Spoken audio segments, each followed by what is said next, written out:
from Tasmania, and I am broadcasting from Monterey, California, USA, the other side of the world.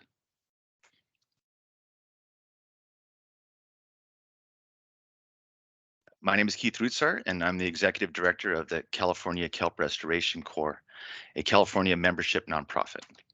I'm a lot of things. I almost made it to Tasmania for the National Centro Stephanos workshop, but I couldn't board the flight without a visa, and that took 5 days to get it. So I'm a master diver for 9 years, training citizen science divers and pushing divers in the water from boats. And I'm also a licensed general contractor working for Salis O'Brien Engineers. So today, I'd like to welcome to this special international webinar that's been set up here. I have very little to cover and a lot of time. Wait, reverse that. For today's agenda, I'll tell the story of unforeseen and unprecedented events and speak in detail about the giant kelp restoration project in Monterey. We'll explore monitoring and results from scientists, and we'll look forward to future expansion. We'll review a summary of the Certified Kelp Restoration Diver program that can be used for efforts around the world, and we'll have quite a lot of time for Q&A at the end.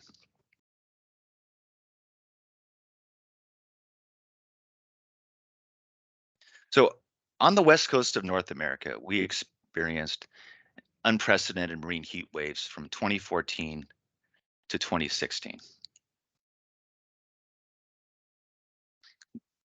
Global warming is denied by 8% of the US population, but they are very loud.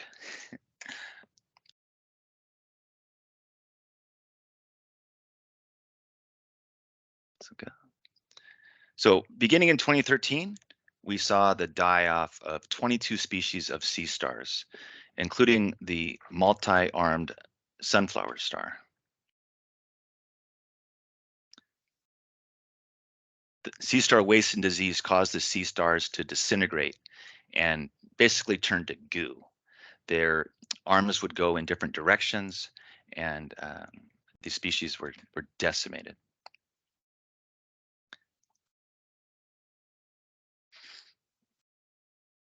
Massive sea star die-off affected all of the California regions all at the same time, and sunflower stars became locally extinct. The urchins didn't seem to mind the heat and created a huge spawning event in 2011 to 2013. You can see how this indicates a second year of growth for the sea urchins.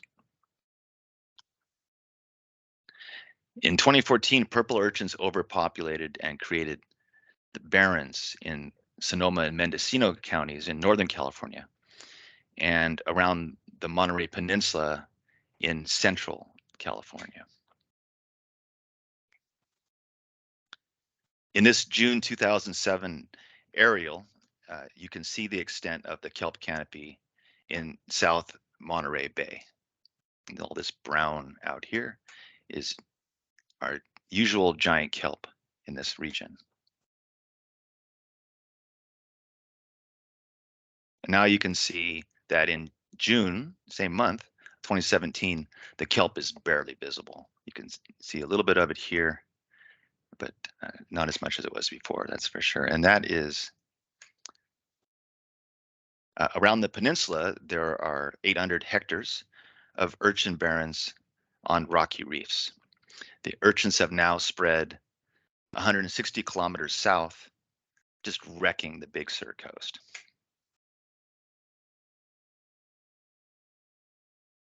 At one of the Fish and Game Commission's meetings, I printed this research out and showed the commissioners this map that shows how the kelp has decreased in a single year.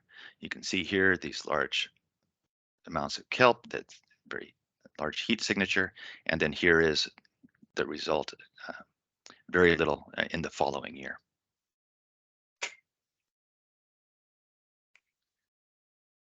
So in California, we have different kelp than in Tasmania, or so I'm told. The canopy-forming kelps are ideal habitat for many species. Giant kelp is a perennial and has spores at the base, where bull kelp is an annual and has spores at the surface.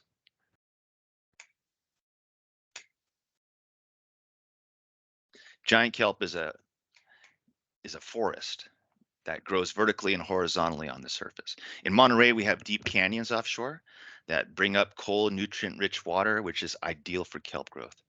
Giant kelp is the fastest growing marine algae and can grow up to a half a meter a day. We can get new kelp starts in Monterey year round in our region when it is cold enough. This is an interesting picture here. Someone made it out of many pictures stitched together to show the entire kelp as it goes to the surface. When the urchins are super abundant, they get hungry and they just pour into the kelp forest. In a short period of time, they consume everything, right down to the bare rock and where they're almost touching each other.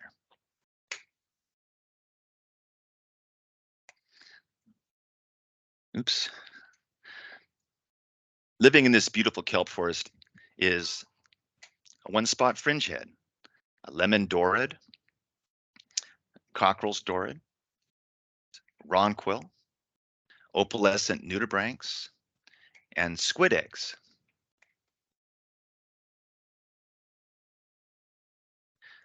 Urchins eating a holdfast, they eat it from the inside out sometimes. They get buried and they eat it from inside out.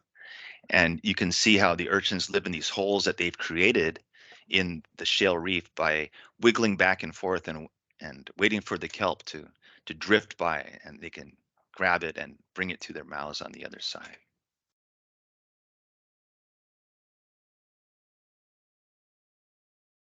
Wildlife Nation with Jeff Corwin came out, and we found thousands of large red urchins that were munching on kelp, and we were able to remove them.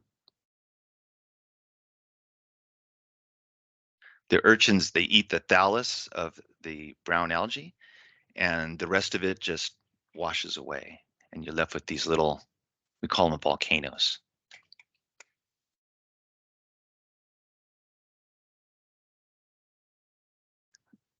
Here you can see a rainbow nudibranch, a young of the year rockfish, a one-spot fringehead, beautiful fish, and a bat star, and they are really displaced by this urchin horde that comes in and eats all the algae.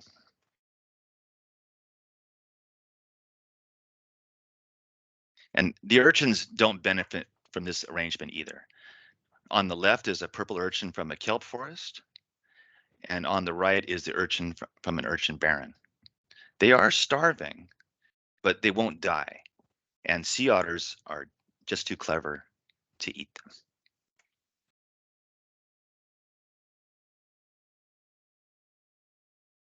The lack of kelp in the north and at the northern Channel Islands has caused the collapse of what used to be 1,000 fishermen strong industry to only 1.5 million pounds of red urchins landed annually now.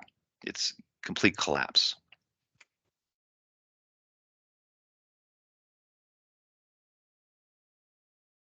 So the question is, what predator is supposed to keep urchins in balance?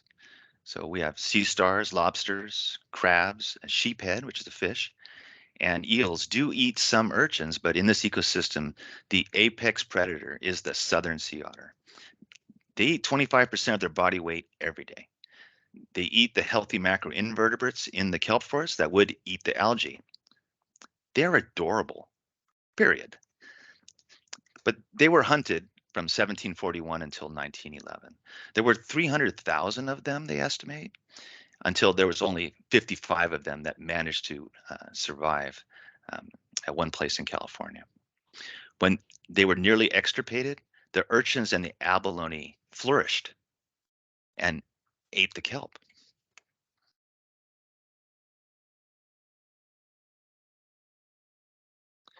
Due to the grazing pressure on the kelp, This 1852 to 1882 navigational chart shows there was only kelp in the sheltered area at the Monterey Harbor. Then Chinese and Japanese immigrants started fishing for the abalone.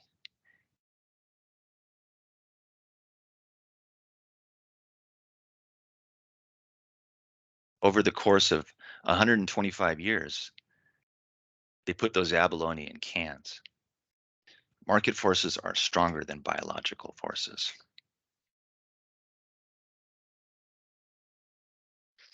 The baseline of kelp in my diving experience was the result of kelp restoration by abalone fishermen. That restored kelp allowed the southern sea otter to survive and grow to a population of about 3,000. That is the lesson of fisheries. If properly motivated, humans will take an overabundant native species and make them really hard to find.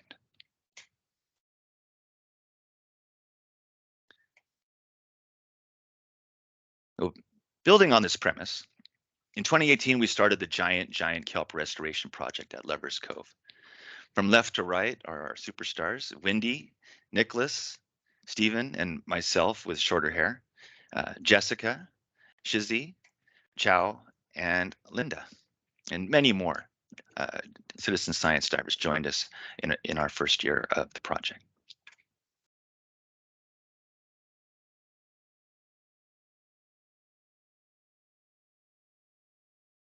Looking at reef check data, you can see that where the kelp drops off and the urchins increase, they cross at 6 urchins per square meter. To return the system back to a kelp dominant state is supposedly an order of magnitude less, or 0.6 urchins per square meter.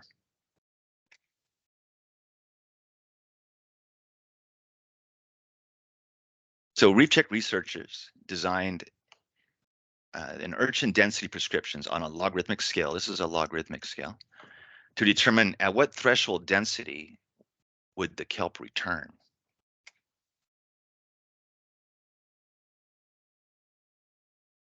Counting and calling urchins at 20 locations over time, the urchin numbers could be manipulated and held pretty close to design. This was only possible because of the sand between the patch reefs.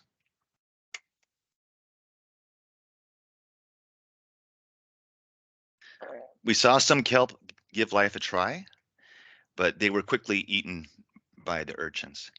Bull kelp and giant kelp recruited and persisted year to year on our lowest threshold density target. This is me pointing at that kelp, and I was really surprised and delighted. And look, Ma, I made kelp. So love that picture.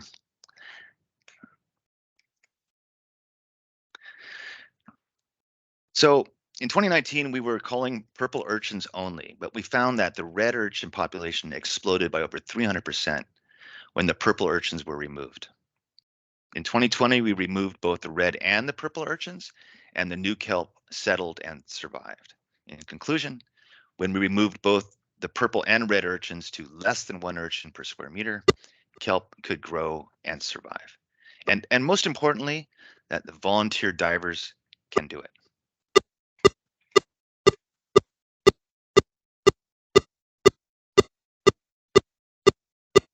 So experiments are interesting, but we were watching kelp forests turn into urchin barrens every winter. We realized we needed to petition the California Fish and Game Commission. We first submitted in 2017, Bruce Watkins and myself, and this was denied. We revised and resubmitted in January 2019, but this was denied. I'm hearing a clicking sound in my speakers. Is that okay? It stopped. So thank you. We resubmitted in January of 2020, but this time many people spoke up in favor, and over 260 people sent heartfelt letters of support. The commissioners relented, and urchin culling at Tankers Reef became legal on April Fool's Day, 2021. We proposed expansion after our first year in November of 21, and that was denied. We wanted to work in popular, well-known dive sites, but they are in marine protected areas. The only spot they would let us call Urchins is Tankers Reef, and it is the most eroded beach in California. Tankers Reef is a big open shale reef with a sandy shoreline.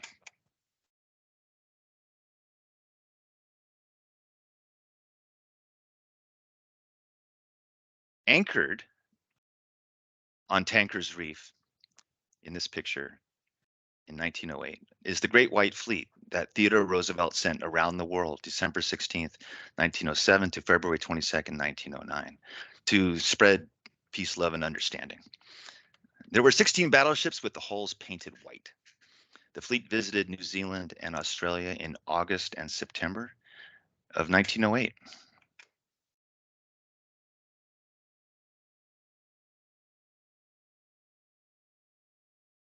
In 2020, we started the giant kelp restoration project at Tankers Reef by amending the sport fishing regulations to allow licensed recreational divers unlimited take of purple and red urchins by culling them with hammers. The goals of the project are to do the project safely, train divers to cull urchins properly without harming other marine life, and reduce purple and red urchin densities below 2 per square meter in the treatment area. The Department of Fish and Wildlife and Reef Check California monitor our work to see how well we are meeting these goals. The benefits of the project are to establish a giant kelp forest at Tankers Reef, provide a giant kelp spore bank for future kelp forest recovery, and to monitor changes in the kelp forest community. And of course, to provide habitat for southern sea otters.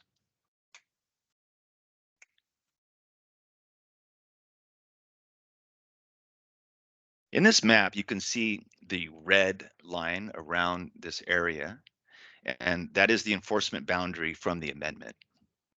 The site is divided into the control area on the east, where no culling takes place, and the treatment area where divers cull the urchins. The mustard color is where kelp has existed at some point in the last 30 years. The green color right here is where we found kelp in April of 2021 when we started. The lime green box next to it is the cable grid for navigation by culling divers and scientific monitoring divers.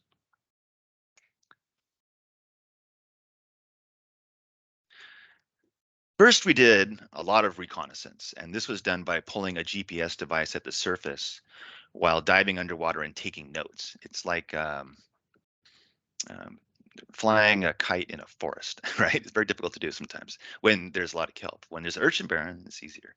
But this gave us an idea of where to bolt the grid down to the bottom. And there was a little bit of kelp in both the control and the treatment area at the outset, but most of that disappeared pretty quickly as in the year. So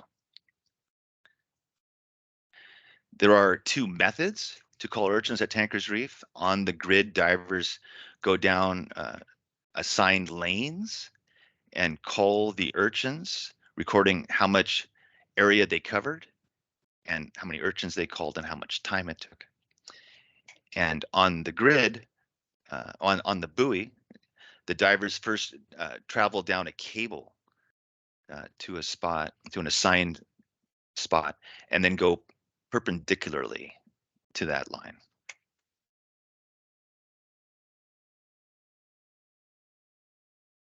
So what that looks like is that a 6-acre kelp forest formed on the northern part of the grid and further to the northwest. The thick lines here indicate where the divers worked on both the grid and at the orange buoy, which has the line on it.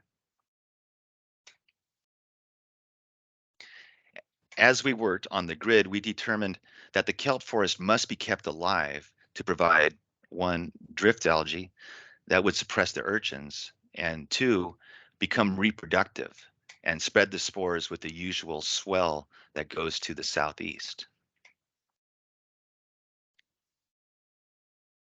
We cleared all the way from the grid to the orange buoy. We connected those two areas together.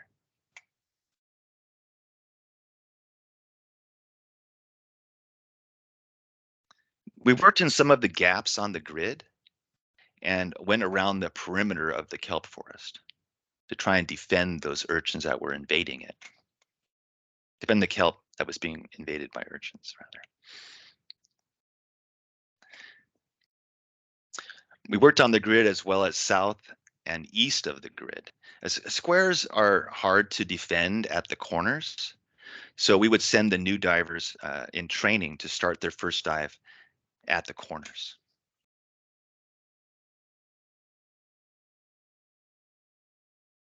Again, we're going around the perimeter while hitting the grid really hard. The kelp forest extended south of the orange buoy as a response to our efforts over in this section of it.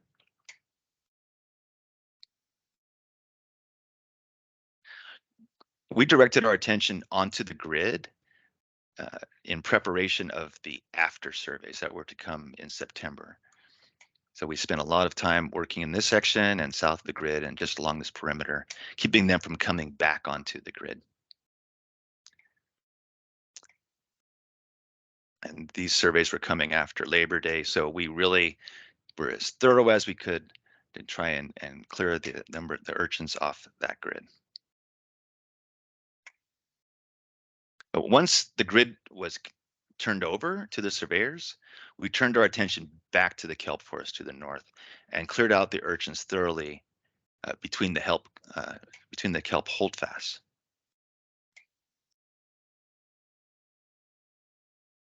We went deep into the kelp forest, using urchin carcasses as breadcrumbs to keep us going straight. The trick is to not go out too far and get flanked by the urchins that are reoccupying the space.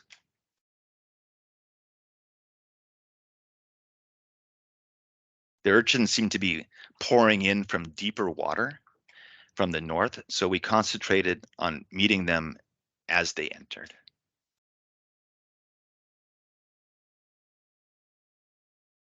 December, there were a lot of storms that kept us off the water.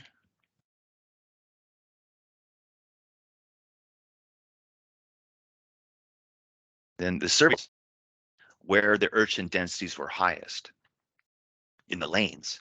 So we directed the divers to go to those places as a priority.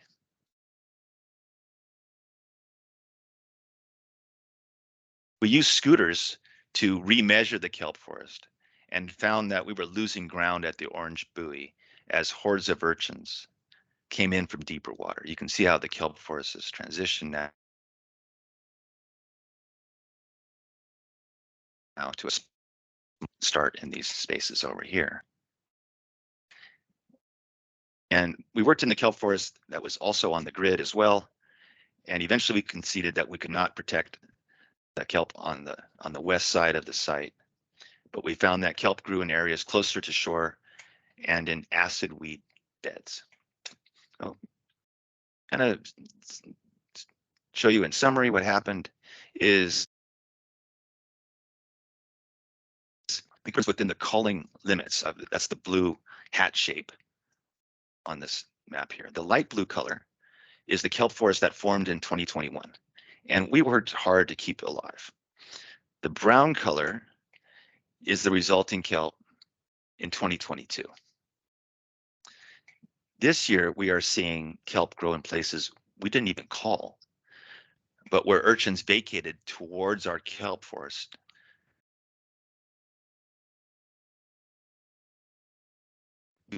That trapezoid shape here, I'll draw your attention to that. That is the limits of a drone survey. So on April 7th of 2021, Cal State University, Monterey Bay did a low altitude drone survey, and you can see where the kelp exists on the northern part of the flight path trapezoid, north of the little boat. There's a little, I don't know if you can see that right where my pointer is. There's a little boat right there, and you can see where the kelp is on this end. 17 months later, you can see how the kelp has moved to the southern part of the grid, south of the boat. There's the little boat, and here's that little hat shape. The kelp spores spread with the typical swell from the northwest, and they made all this kelp over here. And what does that look like is from 200 feet? You can see that this is now the biggest kelp forest in Monterey, and this is what it looks like from 200 feet. And you can also see that there's no other kelp around this. This is where the kelp is.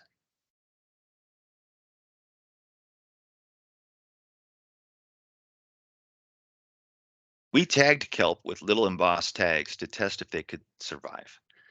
The kelp west of the site died, and we found the tags later. The kelp on the grid, it survived and actually grew the holdfast over the tag, so we couldn't find the tags anymore. So it was a nice experiment that had some difficulties. We also track early colonizers like native species of algae, Desmorestia ligulata, also called acidweed, and invasive bryozoans that would have been eaten by urchins if we had not beaten them with the hammer. But in if our southern hemisphere hosts find this bryozoan familiar, it is because it is from your neck of the woods. Came to California somehow.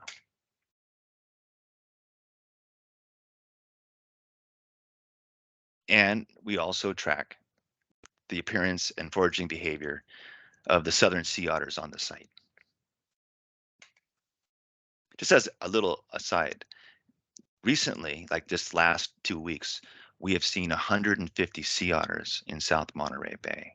And while that's, cute, that's way too many sea otters for this place that is beyond its carrying capacity. It's a real crisis for the sea otters right now.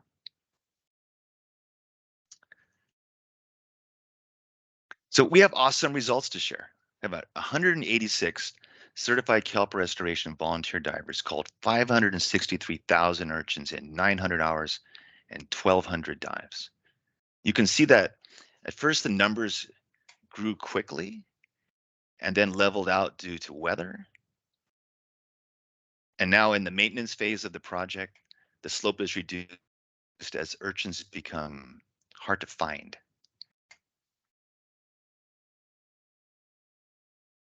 Reef Check and the California Department of Fish and Wildlife are monitoring the results of our effort on the grid.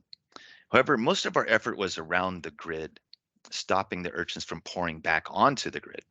So we concentrated on finding high urchin density urchin patches for the greatest efficiency. Calling urchins is a year-round task and is especially needed during the winter when the urchins have exhausted the turf and drift algae and changed their behavior to eat live kelp holdfast. So to give you the bad news first, the control site urchins remained plentiful, and the giant kelp remained scarce. I've never been to the control site. I hear it's awful.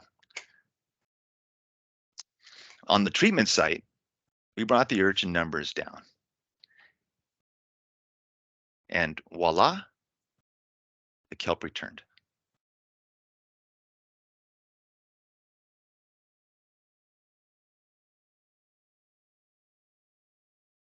So during this project in the first year, we experienced a marine heat wave.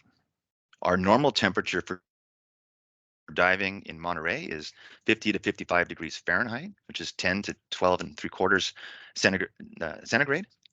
And that warm water was nice to dive in, but the kelp did not appreciate that. The water turned green and then turned red, and we had a red tide.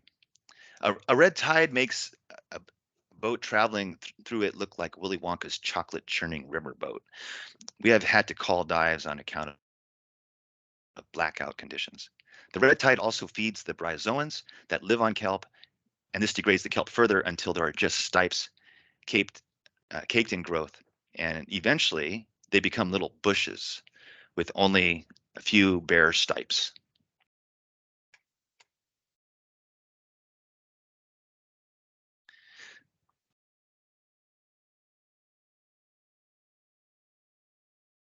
So erosion rates along South Monterey Bay shoreline between Moss Landing and the wharf too in Monterey are the highest in the state of California. After the CEMEX plant, there were sand mining plants in this region that would remove sand and make concrete and place sand. And these CEMEX plants, these sand plants were eventually closed. And the last one to remain was CEMEX. And to give you some idea, CEMEX removed the equivalent of 70 football fields. I don't know if that's 3 feet deep, right? So it's a huge amount. It's in cubic yards. I think it's almost like cubic meters. It would be 360,000 cubic yards of sand was removed. And this is where the river comes out, and you can see where all this sand is impounded in this place. And eventually, this sand is going to come down this littoral plain as it normally would, and it's going to cover our site with sand. In this area that we're considering is at the Tankers Reef site, the bottom substrate is soft shale and mudstone, and the kelp only lives for 2 or 3 years on that kind of benthic substrate. On the places where we would like to go on granite reefs, where kelp can stick to the rocks, it lives a lot longer. It lives 7 to 8 years on a granite substrate. And what that looks like is you can see several giant kelp holdfasts. They just shear off in a storm. And this has happened in April of 2021, our first year. But the shale is so brittle that the kelp can actually pull up the entire rock from the bottom. It's very lightweight material.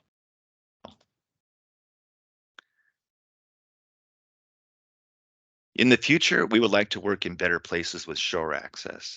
But unfortunately, these places are all designated as marine protected areas where no invertebrates can be taken.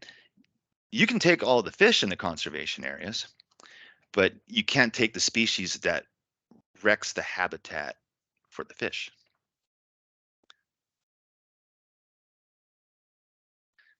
And all of these marine protected areas are swamped with urchins and are not really productive anymore. It's beyond sad.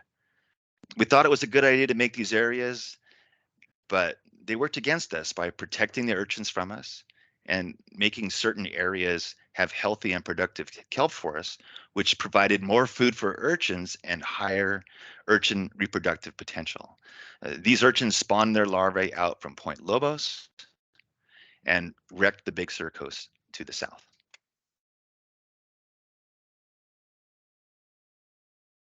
Right, our next proposed sites are at the Monterey Harbor and 2 sites in Monterey Bay and 2 sites in Carmel Bay.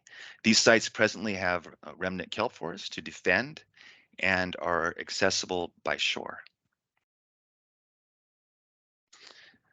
So, so we have proposed to the Fish and Game Commission in California a kelp restoration project expansion this spring. G2KR will do the treatments, and Reef Check California will do the scientific monitoring. And we are proposing to call urchins, baiting and do some baiting and trapping urchins, commercial restoration by harvest of purple urchins for urchin ranching, managing acid weed, removing invasive species, kelp planting and transplanting,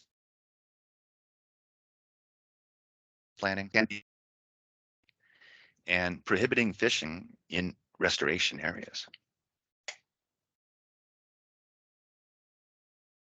So we need divers, lots and lots of divers. For this, we have created 2 kelp restoration distinctive specialty diving certifications that can be taught to entry-level divers internationally. The prerequisites for the class are an open water certification. To be comfortable diving in Monterey, it's cold water, about 20 dives in cold water. And you can maintain some neutral buoyancy and ability to use a compass to navigate.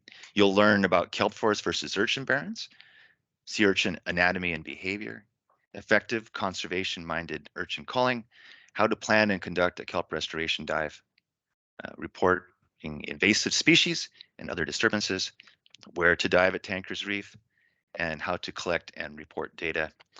The class is open to market forces, and the class costs anywhere from $150 to $375 US dollars, which is about $217 to $542 in Australian dollars.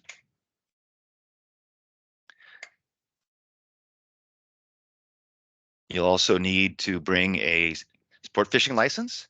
The license fee went up this year, 8.5%, inflation. And so now it's $58.58 US dollars, or $84.80 Australian, to give you some idea. You need to buy a hammer. Hammers are cheap, cost between $6 and $15 US, or $8.69 to $21.71 in Australian dollars. So another gear, you'll need a small slate to record your data, shears or a knife, surface marker buoy, a whistle, and some clips for holding the hammers tight to your body.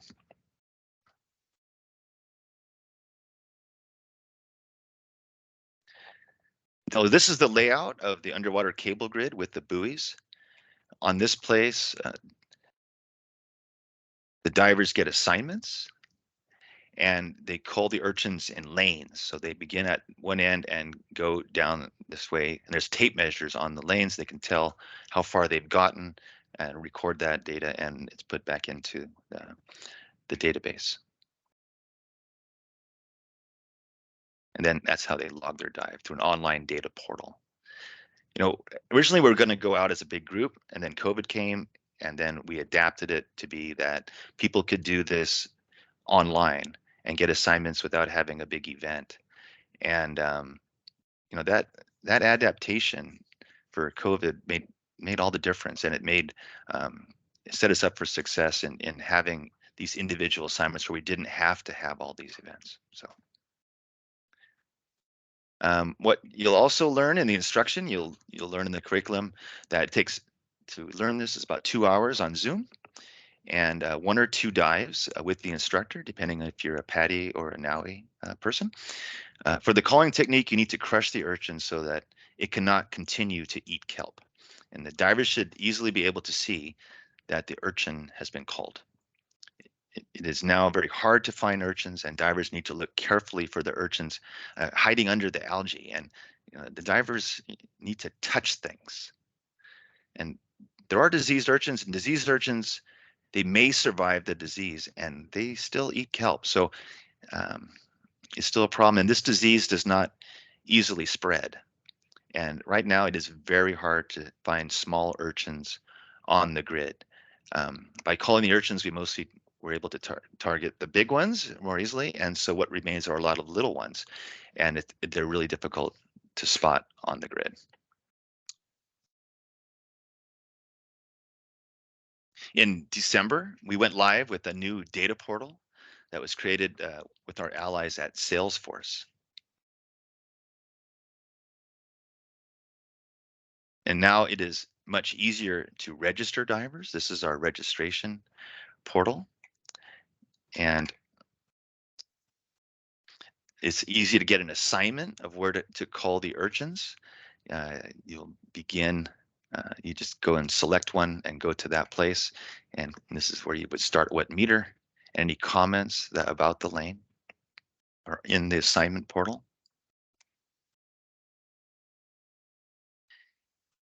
And then the divers log that dive, and it asks for their assignment, and they can fill in their assignment and how they performed on the grid. or the buoy or other areas. That's how that's done. And the awesome thing about all this data is that we can look at it in this data model, which is connecting the divers and the dive logs and dive locations all together with a schema from Salesforce. And we can use this as a foundation for adding additional data, such as weather data and the site survey data from the scientists. You can see it, the Urchin's called, and this is our work rate in Urchins per minute, and how this work rate has trended over time. So, and you can also look at it. It has a gamified functionality where you enable the volunteers to view their own metrics. And also this live functionality, because the data is pulled automatically and instantly from Salesforce to Tableau. And in the near future, we want to see how this can be a template for other urchin calling organizations all over the world. So we have meetups for our certified divers, and we had 15 meetups so far. It's a good place and time to meet new dive buddies. We provide snacks and hot soup, and it's a discovery for divers who are considering the course but not sure. But we only allow one meetup for that experience. And we have great parking. It's landscape. It's beautiful, and it's great access from shore.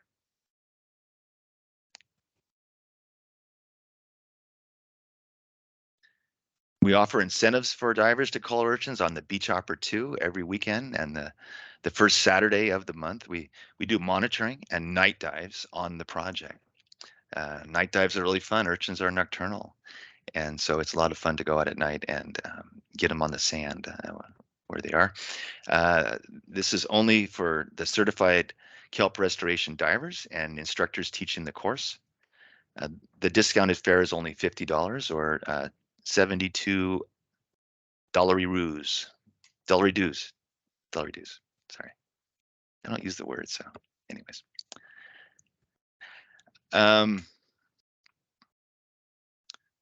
this forest fire was fought by plane and helicopter just offshore from our kelp restoration project site. There is not a forest service for the kelp forest. Nobody is coming to put the fire out. It is up to us. Kelp sequesters 20 times more carbon than trees, makes oxygen, dampens waves, and reduces beach erosion. Kelp is drought tolerant, and it doesn't burn.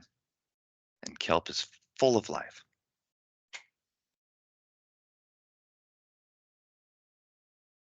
Myself up here and you down under, we are all connected. And now is the time for big things. So go giant.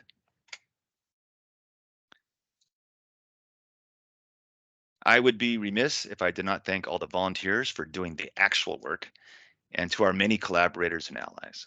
We are happy to add more organizations to this page, including our new friends at the Kelp Forest Alliance and the Kelp Forest Challenge, which we have pledged 800 hectares of restoration by 2030.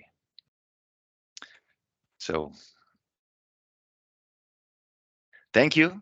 Here's my contact information. You can visit our website, like us on Facebook, and I'm happy to answer any questions.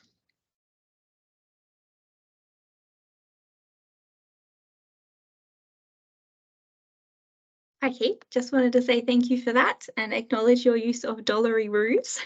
Dollary-doos. Dollary-doos. I appreciated that. There, we have got a little bit of time for questions. Thank you very much for a very interesting presentation. And there are a couple of questions to get us started in the chat. So I don't know if you can see them there, Keith, or I can read them out too, or ask people to. I can. Should I stop sharing my screen then, so I can see them? Sure. Yeah, let me do that so I can see you better. I'm also sorry. I'm actually just going to stop the recording as well. So let's do that, and then I'll look in the chat here. Oh, SMR, very good.